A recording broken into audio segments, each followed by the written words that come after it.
It takes something to inspire most people to do whatever things they do. We are all like that.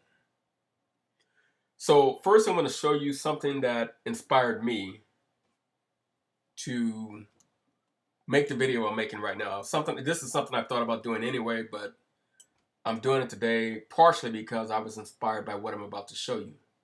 So just as I can be inspired to do something by something as simplistic as what I'm about to show you, which was a comment by one of the viewers on this video, hopefully this video might inspire someone else to do something positive and productive in their life with the specific detailed information I'm going to give you.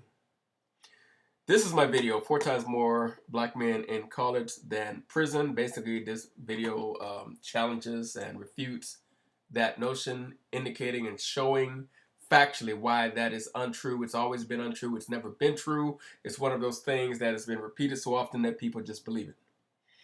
And I had a comment from this gentleman right here who said, Ben Franklin, now show the number of how many black males are disenfranchised and how many are unemployed due to disenfranchisement. I said that number would be 0, sir. 0.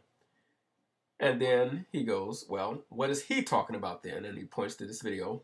Then he says, tell the truth! Exclamation point 1, 2, 3, 4, 5, 6. I guess he thinks I'm lying. What does it matter? Look at this! Exclamation point. So basically, when I say that black men have not been disenfranchised and are unemployed due to disenfranchisement, he's saying, I don't know what I'm talking about. So he gives me this link to a video, and this is the video. Rush Limbaugh on black unemployment. The black labor force participation rate under Obama has hit the lowest level ever recorded. 5 years into the Obama regime, the number of African Americans participating in the labor force has hit rock bottom. So basically saying under Obama, the number of black males participating in the labor force has hit rock bottom. And here's an article, well, a video that says 92% of black males are unemployed in Chicago. So black unemployment is very high. Black male unemployment in particular, nobody refutes that. So let's go back to the original statement. He said, now show the number of how many black males are disenfranchised and how many are unemployed due to disenfranchisement. I said that number would be 0, sir, 0. So he disagrees with me, and some of you may disagree too. Well, if you're going to use words, then I'm going to have to respond to you based upon the words you use. Let's look at the word disenfranchised and what that actually means. And I'm saying that that number would be 0. 0 black males who are unemployed due to being disenfranchised. There are a lot of black males that are unemployed, but that is not the reason. But I'm going to end this video on a positive note because I'm going to give some specific information and steps on how anyone can become employed today. And if you don't do that, then the reason you remain unemployed has nothing to do with disenfranchisement, because I'm going to show you how that is a myth. It's a fallacy. It is a false statement. And most importantly, it is an excuse. I, for one, do not deny anything that is out there, but I am a realist. Disenfranchised means to deprive a person of a right of citizenship as of the right to vote. To deprive of a franchise, a privilege, or a right. So to say that these black males are being disenfranchised would mean that they are being deprived of the right or the privilege of having a job. There is a conspiracy of disenfranchisement against black males who are being deprived of the right or the privilege of having a job. Now, most people are employed by employers. I mean, that's logic. People are employed by employers. So that means the employers are the ones employing you. And if you're not being employed, that means employers are the ones not employing you. So in order for you to say that you are being disenfranchised, that would mean that the employers collectively are getting together and saying that they are going to deprive you of the right or the privilege to have a job. First of all, since you used the word disenfranchisement, nobody has a right to a job. It is a privilege. And I know this sounds crazy, and I know this goes against every liberal comment that and thought that people have. Well, let me ask you a question, because I am an employer. What right do you have to be employed by me? You see, it is a privilege. And see, we don't employ people because you have a right to be employed. We employ people because we need a workforce to get things done. It is a self-interest. And see, that is called capitalism 101, and that is why America has grown to the way that it has.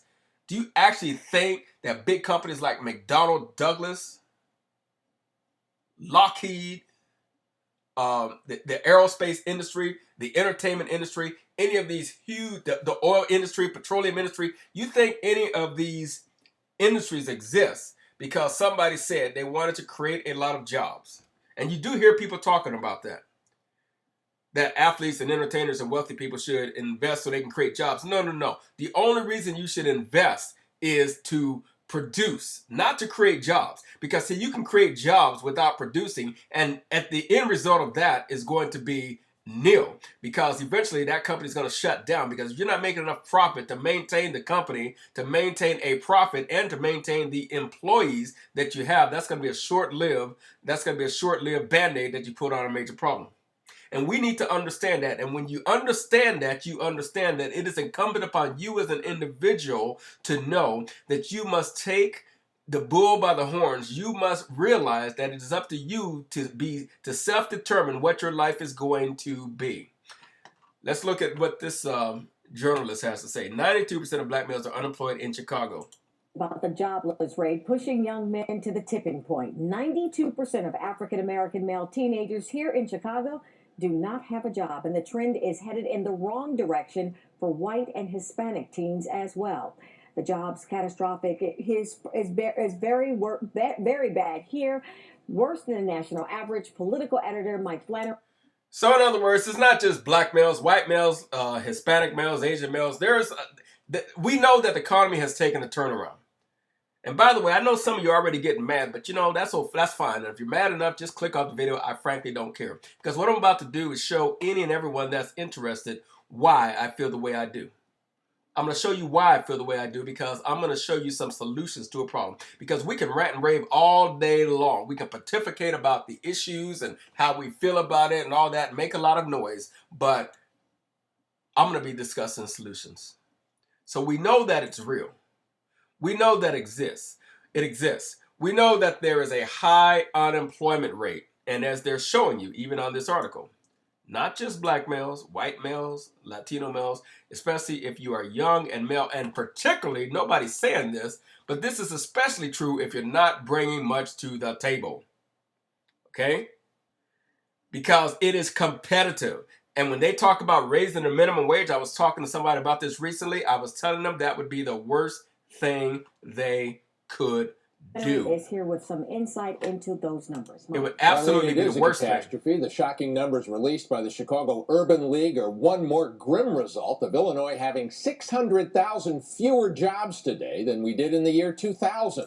Okay, 600,000 fewer jobs today than we did in the year 2000. Okay, what I'm about to do is go through a lot of information very quickly that anyone can use. And just like I was inspired to make this video by a comment on another video, my purpose of making this video in the first place and putting my time into it, because I really do have better things I could be doing. But I know for a fact, and I'm very pleased that people have benefited from some of the videos I have put out there, and that's the only reason I do it. And it doesn't have to be a lot of people. It's worth it if it's just one. And I get comments that let me know that that is happening. But I'm about to give you something. And I'm going to show you why I feel I want to make this video to address a very important topic. We have all heard this idea that there are more black men in prison today than there are in college. We've heard that from a lot of sources that we believe to be credible. This is the video. And what I submit for your consideration today is that it is not true. It never has been true. Now I want you to listen to this. If we have more black men in prison than in our colleges and universities, then it's time to take the bullet out. Okay. Apparently, our president, this was in 2007 before he won the first election, he had heard what we've all heard. So that just lets you know that even people at his level are subject to be deceived by the media propaganda that's put out there. It is simply not true. And I'm going to prove that on this video, but let's... And universities, then it's time to take the bullet out. Go back. So anyway, like I said, this is a whole different video, and on this video I give you the facts, I give you the stats, I give you the numbers, I give you the data of the young black men that are in prison versus college, and I show that factually that statement has never ever been true. In fact, when you want to compare college-age blacks to college-age prisoners, there are 4 times as many black men in college as in prison. And if you want to compare the overall numbers, it's even more than that. Okay, I mean, it's you're comparing apples to oranges, and basically that video, which I use someone else's information, is designed to totally destroy that myth. But now I want to destroy another myth, and basically, like I said, it's a fact that black men, white men, Latino men, women, people in general, are having a hard time getting jobs. Okay. But if you want to use big words like disenfranchised, you have to understand what those words mean and use them appropriately, because there absolutely is not this high unemployment as a result of this big disenfranchisement conspiracy. That is just simply not true. So what I'm going to do with the remainder of this video is as you can see, I have a lot of modules here, and I can only put so much time into each one. What I want to do is show and give specific steps and information that a person can take if they really feel that there is a problem with getting a job. This is called Starting a Simple Business. Get started now. And I threw this together probably in about 1 hour, hour and a half, to be honest with you. But I want to go through it quickly, because if I could spend literally an hour on each of these subjects, and I could have had 100 more subjects. But I'm just going to go through this very quickly. Get started now. Now let's talk about solutions.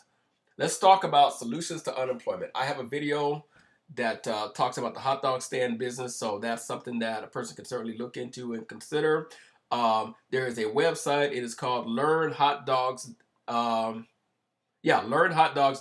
You can write that down, go to it. If you have any interest in that business whatsoever, number one, you can look at my channel. I've got a video that talks about the hot dog stand business, and I want you to know something. There's a lot of businesses out there that started off as a basic, simple hot dog stand, and you'd be surprised what some of them are. The McDonald's Corporation started off not as a hamburger stand, but as a hot dog stand, just like this one. And so did Taco Bell. They did not start off selling tacos. They started off with a hot dog stand, just like this one. Carl's Jr., another big franchise, multi-billion-dollar franchise. They start off with a hot dog stand just like this one. And the most successful, I'm not going to say the most successful, but the busiest restaurant that gets the most customers per day in the entire city of LA is a hot dog stand called Pink's. And it is still a hot dog stand. It's not a franchise. It's still a hot dog stand, even though it's a whole building. And the celebrities go there all the time. They've always got line wrapped around the block. And there's a lot of money in it. A person can very easily make $100,000 a year with just 1 or 2 hot dog stands.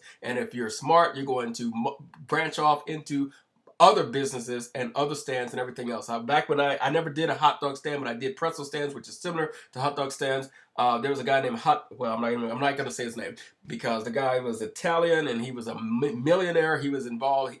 He had a hot dog empire.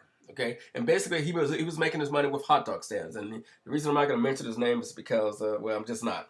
The guy was actually, I'll go ahead and say it. The guy was involved with the mafia, and you'd be surprised. A lot of people are involved with these types of businesses in cities like Philadelphia and places like that that are also involved in organized crime. Why? Because they get involved in anything where there's a lot of money potentially to be made. You probably couldn't make a lot of money in a small town. You can absolutely make a lot in a big city.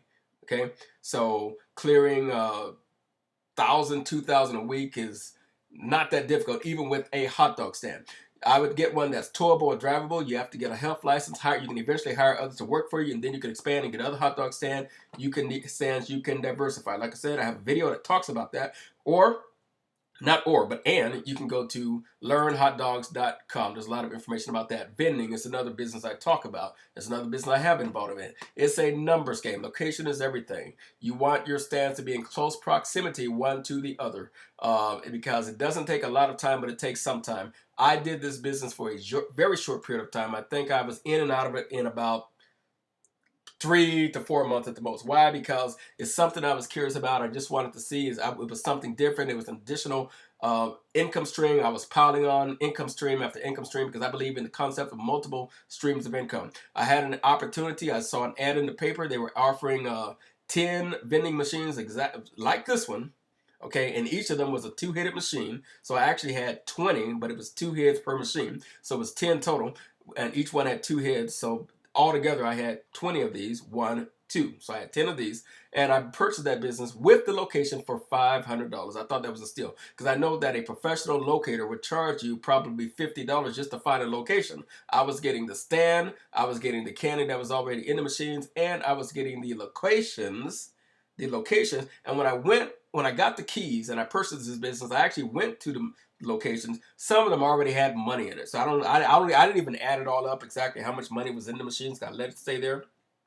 I filled the machines that needed to be filled. And the bottom line is, even though I invested $500 in the business, I probably altogether in my 10 machines, I probably got another probably $100-something was already in the machines waiting for me when I bought the business. So essentially, I bought the business for like $400-something. I was only doing about $500 a month, and that was the problem for me because even though I only took about 1 day out of a month to fill those machines, that time that it took was annoying to me because my machines were spread all over the place, and it was just, to me, that was chicken feed to do all that, even though it was just 1 day for $500. I don't know. I ended up giving it to my sons to take over the business, and that was my experience with that. But even something like that could very easily be turned into major success. All you have to do is do the math. There's a basic concept that you learn in 4th grade math, and it's called multiplication. So if you can do $500 with 10 machines, and by the way, that was not great. These were not great locations. And one of the locations was doing much better than the other ones. That one I had to fill twice a month, and that was the main problem I had because those employees, these were all at different companies,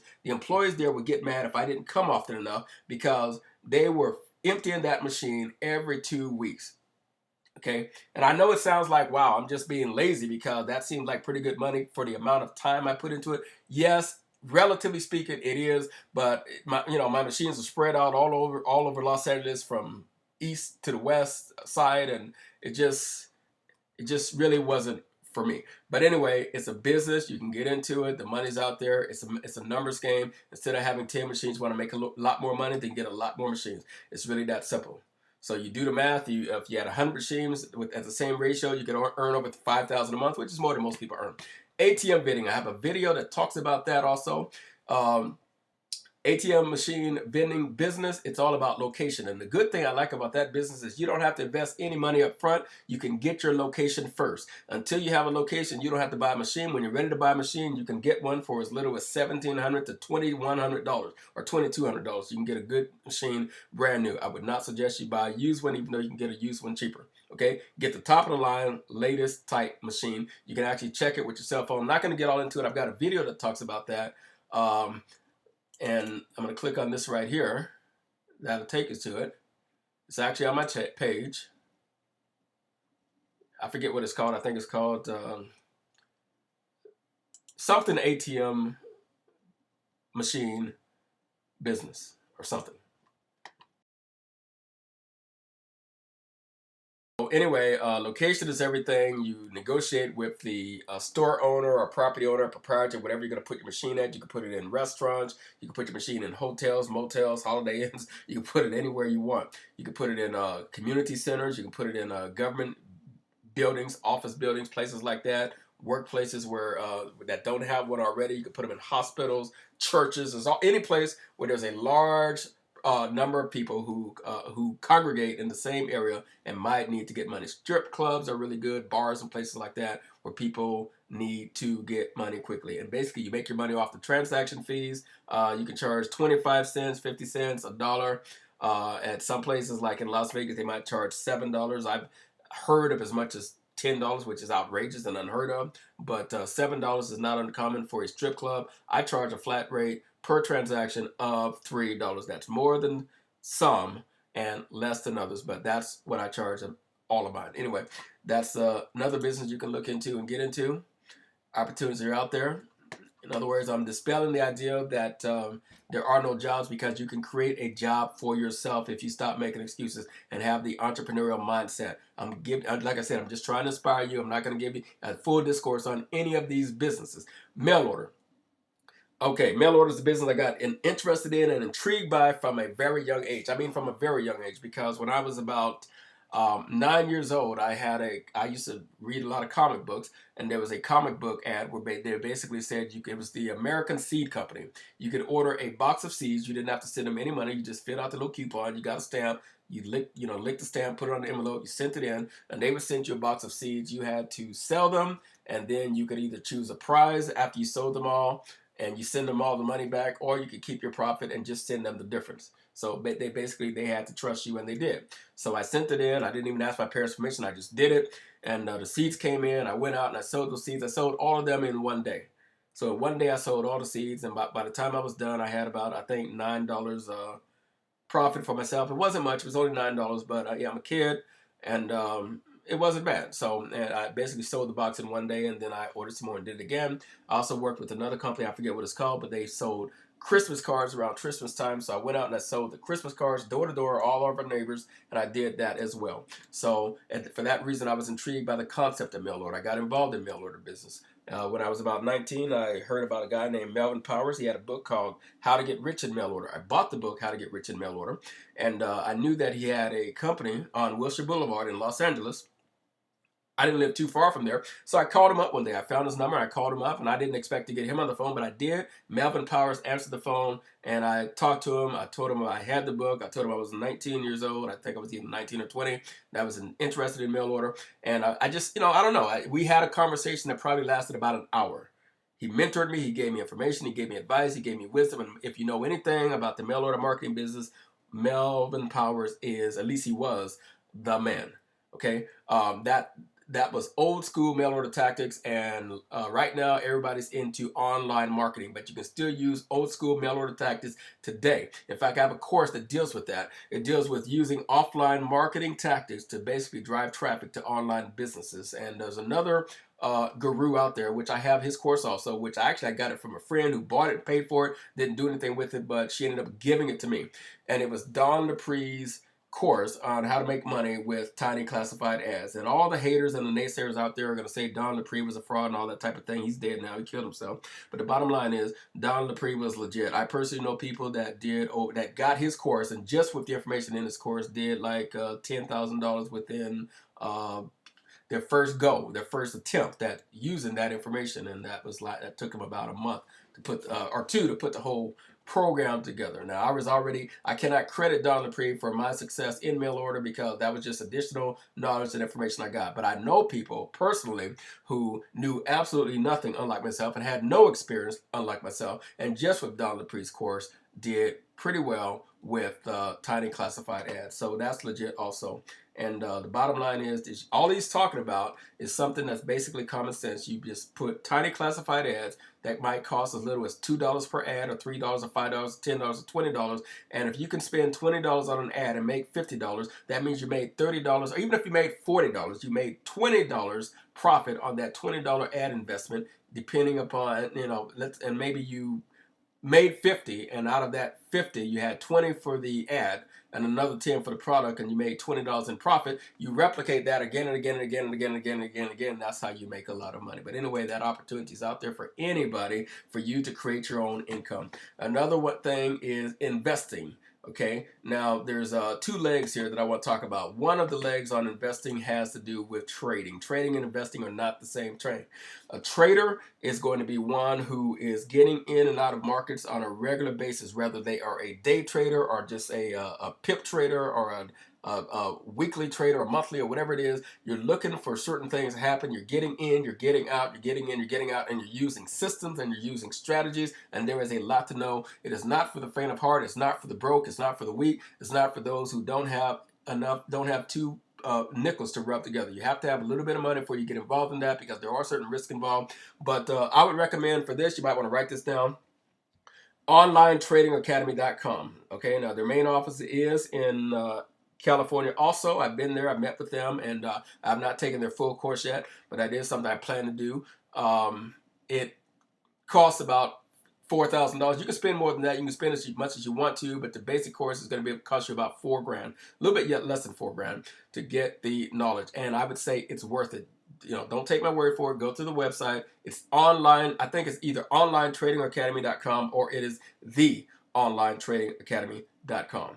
Okay, and you can learn what all that you need to know about Forex trading, about commodities trading, all of that. I took a course myself, not theirs, but a totally different course on Forex trading, and which I knew nothing about at the time. And it was a one-day workshop where we got software, we got an actual system, and I started working it. Paper traded at first, did pretty good. Then I started putting money into it. And the bottom line reality for me is that I made my money back. I made back the $4,000 I paid for the course, but after that, the system started tanking and not doing too well. I talked to the person who put it together, and he said he recommended that we lay off for a while because the market had changed in such a way that that particular system, which was only dealing with one thing, we were dealing with Swiss francs. Swiss francs was the only thing we were trading, and that particular system only worked with Swiss francs.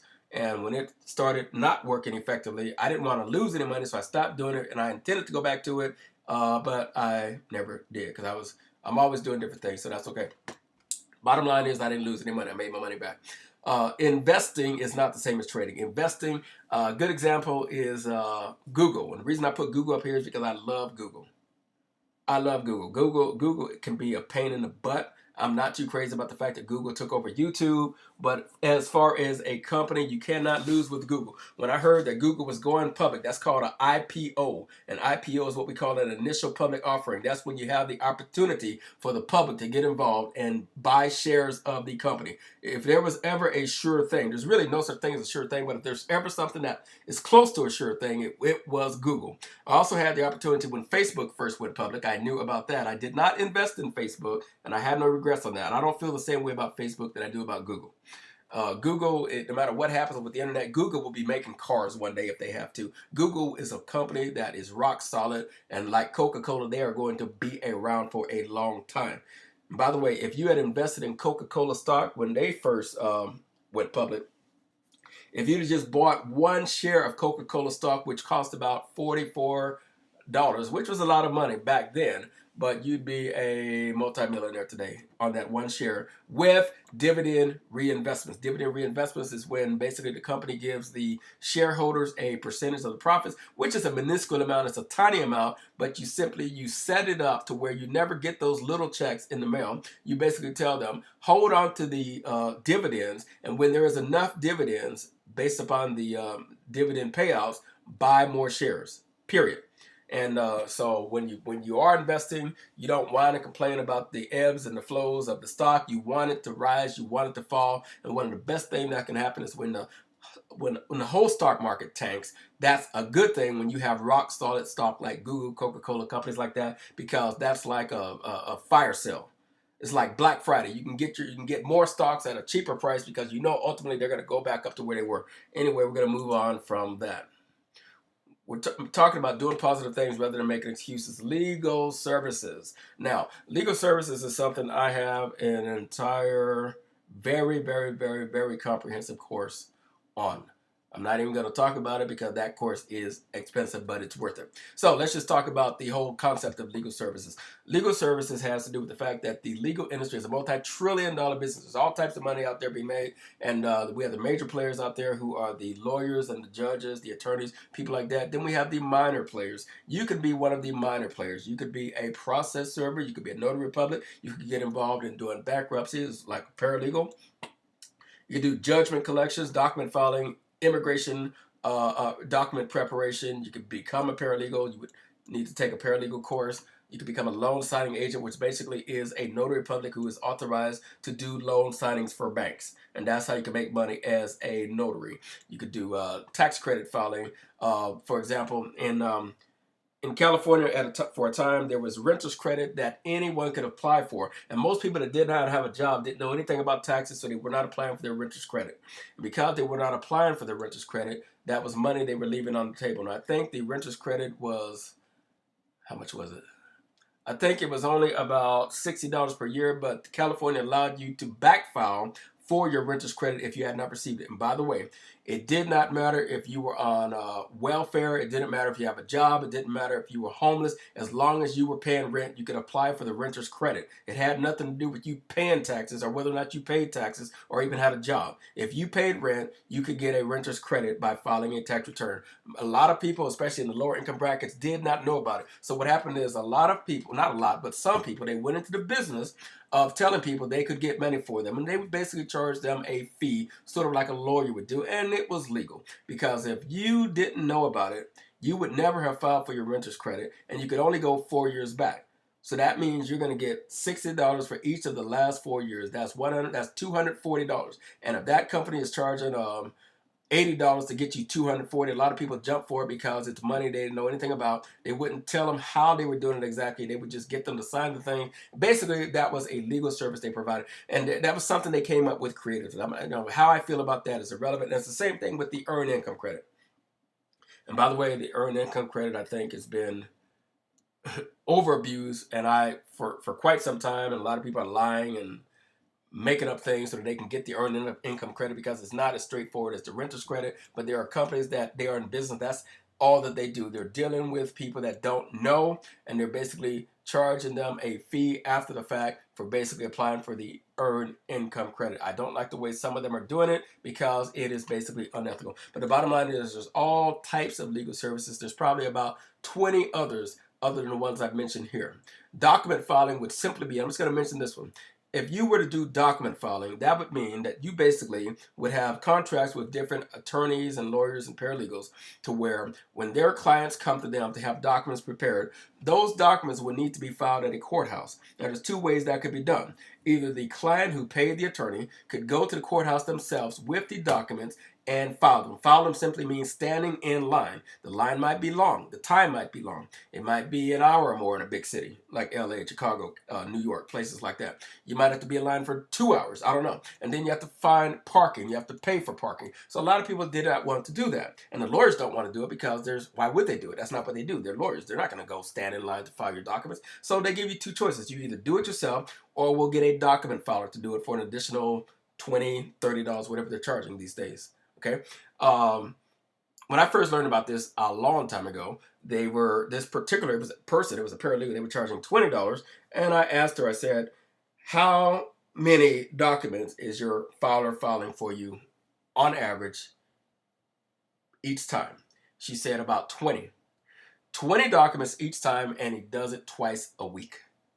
So 20 times 20 is 400. That means he was making $400 each day. He would grab the armful of not an armful, but a handful.